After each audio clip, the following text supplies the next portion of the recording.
નમસ્કારમ. અમે પાછળ જોઈએ છે આટલી મોટી આદિ યોગીની મૂર્તિ છે, તો આ મૂર્તિ પાછળનું રહસ્ય શું છે?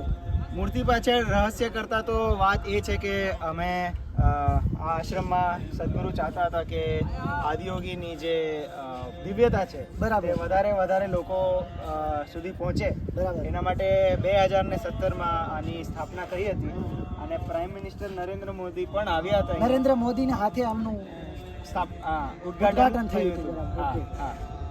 તો અક્ષતભાઈ, બરાબર ને? જી. અક્ષતભાઈ છે એ એમનો આની પાછળનો જે ઇતિહાસ છે એ આપણને કહેશે કે આ મૂર્તિ શું કહેવા માંગે છે અને શા માટે આ મૂર્તિ અહીંયા સ્થાપિત કરવામાં આવી છે અને આજુબાજુનું વાતાવરણ છે એ પણ અમે તમને બતાવશું. તો છેલ્લે સુધી આખા વિડીયોમાં જોડાઈ રહેશો. અક્ષતભાઈ, આ મૂર્તિ કેટલા ફૂટની ઊંચી છે? આ મૂર્તિ 112 ફૂટ ઊંચી છે. 112 ફૂટ, બરાબર. એની પાછળનું કાંઈ રહસ્ય કે એટલી 112 જ કેમ? 113 નહીં, 200 ફૂટ નહીં, કેમ? બરાબર. સો એમાં એવું છે કે આદિયોગી શિવજીએ આપણને માનવતાને 112 રીત આપ્યા છે, જેથી 112 રીત યોગના તમે 112 રીત યોગની આપી છે, બરાબર. અને એનાથી તમે તમારા આધ્યાત્મિક માર્ગ પર પ્રવૃત્તિ કરી શકો છો. વાહ, મસ્ત.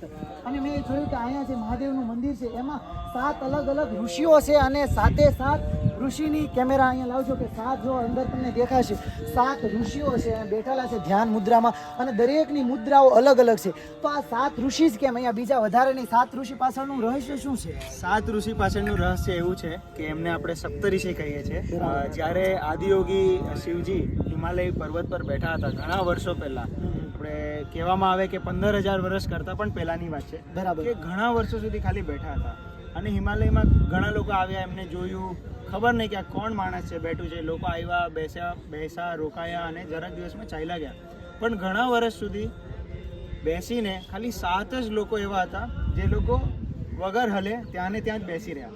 એ હતા સપ્તઋષિ. બરાબર. અને જ્યારે ગુરુ પૂર્ણિમાનો દિવસ આવ્યો ઘણા વર્ષ પછી, તો આદિયોગીએ જોયું, શિવજીએ જોયું કે આ 7 જે ઋષિ જે અહીંયા માણસ જે બેઠા છે તેમની એવી સ્થિતિ આવી ગઈ છે કે એમને અમે દીક્ષા આપી શકીએ છીએ. એટલે ત્યારે તે દિવસે આદિયોગી જે આપણે કહીએ છીએ તે આદિ ગુરુ બન્યા.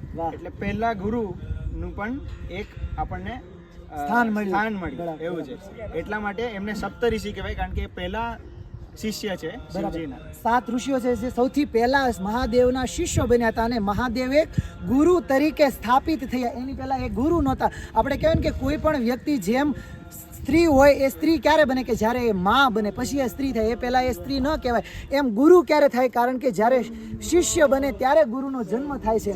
તો જેવી રીતે શિષ્યનો જન્મ થાય એવી જ રીતે ત્યારે સામે ગુરુનો જન્મ થાય. અને બીજી મારી અને મારા મિત્ર સાથે રોહિતભાઈ છે એમને ઘણા બધા લોકોના એ સવાલ હોય છે કે જનરલી તો મહાદેવની મૂર્તિ હોય, બરાબર, તો એ આખી હોય છે અથવા તો એ મહાદેવની મૂર્તિ તરીકે ઓળખાય છે. તો આ જે મૂર્તિ છે, પ્રતિમા છે, એ કેમ આદિયોગીના નામથી ઓળખાય છે? જી. આદિયોગી આપણે એક તો નામ જે આપણને કહે છે કે પહેલા યોગી, આદિનો મતલબ પહેલા, સૌથી પહેલા, બરાબર, સૌથી પહેલા યોગી, એનો મતલબ આદિયોગી.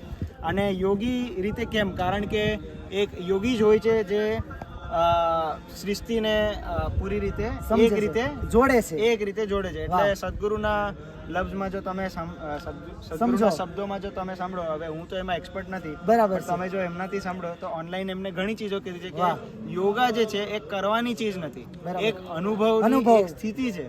તો એક યોગી એક એવી સ્થિતિમાં હોય છે જે બધી જ ચીજોને પોતાની તરફ આકર્ષે છે અને બધી જ ચીજોને એક રીતે મહેસૂસ કરે છે. વસુદેવ કુટુંબકમની જે ભાવના છે એ આપણને આદિ યોગીથી સમજવા મળે છે. એક યોગી એના અનુભવ સાથે હંમેશા ટચમાં હોય છે, એની સાથે જીવિત રહે છે. એટલે યોગાનો કેવી રીતના પ્રચાર થાય એના લીધે આદિયોગી નામ. ખૂબ સુંદર અને ઘણી બધી વાત મને અહીંયા આવવાથી જાણવા પણ મળી કે આપણે વિશ્વની અંદર જે મતલબ છાતીના ઉપરનું ભાગનું કોઈ ટેસ્યુ હોય, કોઈ મૂર્તિ હોય, પ્રતિમા હોય, તો એ આદિયોગીની પ્રતિમા, એટલે એનો ગિનીઝ બુક ઓફ વર્લ્ડ રેકોર્ડમાં પણ એનું સ્થાન છે. તમે વિચારો કે આપણા ભારત માટે તો આ ગર્વની વાત છે. સાથે તમને અહીંયાનું જે આખું કુદરતી વાતાવરણ છે એ આખું વિડીયોની અંદર બતાડું કે તમારા મનને કેટલી અહીંયા શાંતિ મળી શકશે. તમે લાઈવ જોવો, પર્વતો છે, પર્વતોની ગિરિમાળાઓ છે, એની વચ્ચે આ સાનિધ્ય આવ્યું છે અને એ કોઈમ્બતુરની અંદર આવેલા આદિયોગી છે અને ઈશા ફાઉન્ડેશન છે એના દ્વારા અને સદગુરુ મહારાજ છે એના દ્વારા આ સમગ્ર વસ્તુઓ છે એ બનાવવામાં આવેલી છે. અને અહીંયા તમારા મનને ખરેખર એટલી શાંતિ મળશે.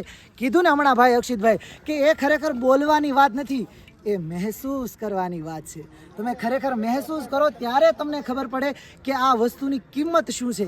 તો એકવાર જરૂર અહીંયા આવજો, તમારા આત્માને શાંતિ મળશે. કેમ કે આપણને ખબર છે અત્યારે ભાગદોડવાળી આપણી જિંદગી છે અને એમાં કોઈ આપણને સુકૂન આપે તો એ મહાદેવ અને ઘણા બધા બીજા દેવો પણ હોય, પણ અહીંયા એની સિવાયની વાત છે કે આપણે ધ્યાન, શાંતિ, માનસિક શાંતિ, તો એ મહાદેવના ચરણોમાં આવી અને જે આદિયોગી છે એના સાનિધ્યમાં આવી અને ઈશા ફાઉન્ડેશન અહીંયા તમે આવો.